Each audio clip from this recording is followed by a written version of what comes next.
추미애 파동이 앞으로 간단치 않게 할 것 같습니다.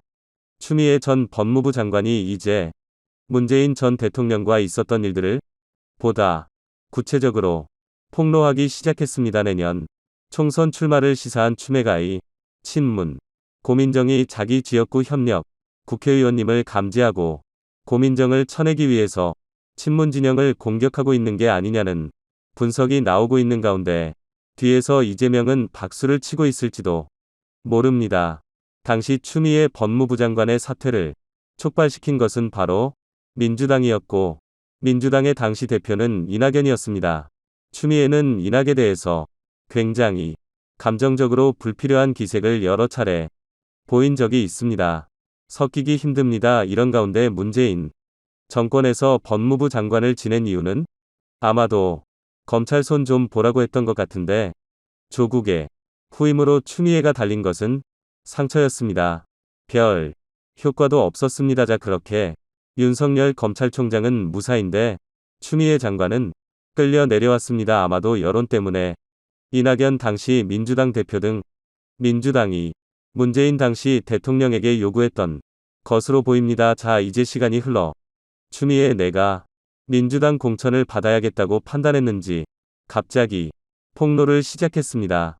최재성 전 청와대 정무수석이 추미애 전 장관에 대해서 한마디 하자 발끈해서 방금 전 글을 하나 올렸는데 이게 지금 민주당을 거의 쑥대밭으로 만들고 있습니다. 이제 양심선언은 계속될 것으로 보입니다. 추미애는 윤석열 검찰총장에 대한 극도의 분노, 감정 조절이 잘 안 될 정도였다고 합니다. 그런데 검찰총장 윤석이라는 살고 법무부 장관 추미애는 죽었다. 게다가 추미애는 문재인 전 대통령과는 어쩌면 코드가 잘 안 맞은 것 같기도 합니다. 추미애가 왜 이런 발언을 했을까요? 결국은 본인이 서울 광진을 공천받으려고 하는 것 같은데 그 과정에서 민주당은 지금 산산조각이 나고 있습니다. 무엇보다 친문 진영이 지금 부글부글 끓기 시작했습니다. 민주당 한 집에서 살기는 힘들 것 같다는 생각도 듭니다. 진성호의 융단 폭격 시작합니다. 더불어민주당을 융단 폭격합니다. 자, 추미애 전 장관이 또 양심선언을 했습니다. 자신이 자발적으로 사직서를 제출했다는 친문 진영 척추장에 대해서 저의 사직서는 세상에 존재하지 않는다고 반박했습니다.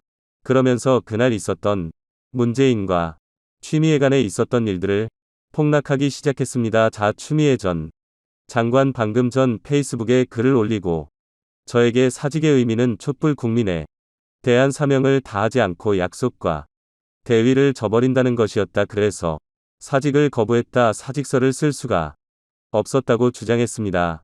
사직서를 안 썼답니다. 이게 무슨 말입니까? 해임됐다는 뜻입니까? 그런데 많은 언론들은 지금까지 추미애가 사직서를 썼다 이렇게 보도했던 것으로 기억합니다. 자, 그러면서 추미애는 20년 12월 16일 윤석열 총장에 대한 징계 의결이 새벽에 이루어지고 아침에 출근 직후 청와대 비서실장으로부터 사직서를 내어 달라고 전화를 받았다. 그러나 명확하게 거절했다고 말했습니다. 당시 노영민 대통령 비서실장의 사직서 제출 요구를 거절했음을 밝혔습니다. 오후에 제가 들고 간 징계의결서가 대통령 서명으로 집행된 직후 바로 대통령에 물러나 달라는 말씀으로 재건축은 그 순간 임명권자가 해임한 것으로 그리므로 저의 사직서가 필요 없어져 버렸다. 그럼에도 저녁 때까지 청와대는 사직서를 내라고 촉구해서나 따를 수가 없었다. 자신은 해임당했다고 강조했습니다. 대신 저녁 8시경 촛불 국민에 대한 저의 마음을 페이스북에 올리는 것으로 제 심경을 전했다. 저를 다 가라앉았던 1년이었기에 산산조각 나더라도 제 속에 있는 뒤에 나는 누구도 파멸시킬 수 없다는 심정을 담아 실망하실 촛불 국민께 드리는 헌정수였다고 주장했습니다. 아무튼 참 얼굴이 두꺼운 건지 기가 막힙니다. 자, 최재성 당시 청와대 정무석이 KBS 라디오 인터뷰에서 본인이 본인의 뜻으로 당시의 법무부 장관을 그만둔다고 해놓고 지금 와서 문 대통령이 그만두라고 했다는 것은 우선은 앞뒤가 안 맞는다. 최 전 수석은 추미애 전 장관이 본인이 사직서를 내면 윤석열 총장도 함께 사퇴시킬 걸로 생각했다는 주장에 대해서 그거는 추미애 장관의 그냥 생각이다. 그러면 사직서를 내지 말든가 그건 말이 안 되는 얘기다 이렇게 일축했습니다. 그러니까 검찰총장은 임기가 있는 자입니다. 반면 법무부 장관은 언제든지 임명권자인 대통령이 그만두라면 그만두는 자리입니다. 추미애가 뭔가 자신이 대단한 사람으로 착각하는 게 아닌가 싶습니다. 한편 정철성 변호사는 이와 관련 페이스북을 통해 추미애 전 장관이 지난해 9월 문재인은 기회주의자예요 라고 말했다면 하느니 얘기를 추미애 대표로부터 직접 들었다고 전했습니다. 자, 추미애가 문재인은 기회주의자예요. 작년 9월 직접 말했다는 겁니다. 그러면서 추미애 장관이 윤석열 검찰총장을 판사, 사찰 채널 A 수사 방해 등을 이유로 검사 징계 절차에 회부했으나 정직 2개월에 위법한 결과에 걸쳐서 허탈해 하던 차에 노영민 비서실장으로부터 전화를 받았다고 한다며 추미애 장관 주장을 다음과 같이 상세히 전했습니다.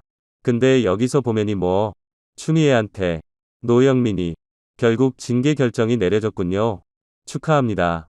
추미애 축하라니요. 임기가 보장된 검찰총장에게 고작 정직 2개월 징계를 해놓고 그 난리를 피운 것이냐는 비난을 받아도 할 말이 없게 됐습니다. 제가 시작한 일이니 제가 책임지겠습니다. 네, 책임진다고 하셨으니 사직서 들고 청와대에 들어오세요. 추미애 네, 제 얘기는 제가 시작한 일을 제가 잘 마무리하겠다는 의미입니다. 사직서라니요. 대통령의 뜻입니까? 저는 사직서 쓴 의사가 전혀 없습니다. 자, 또 이 문재인 추미애 간의 대화를 전하기도 했습니다. 정철성 변호사입니다. 추미애 대통령님, 저는 법무장관직에서 사퇴할 의사가 없습니다. 제가 해야 할 일들이 많습니다.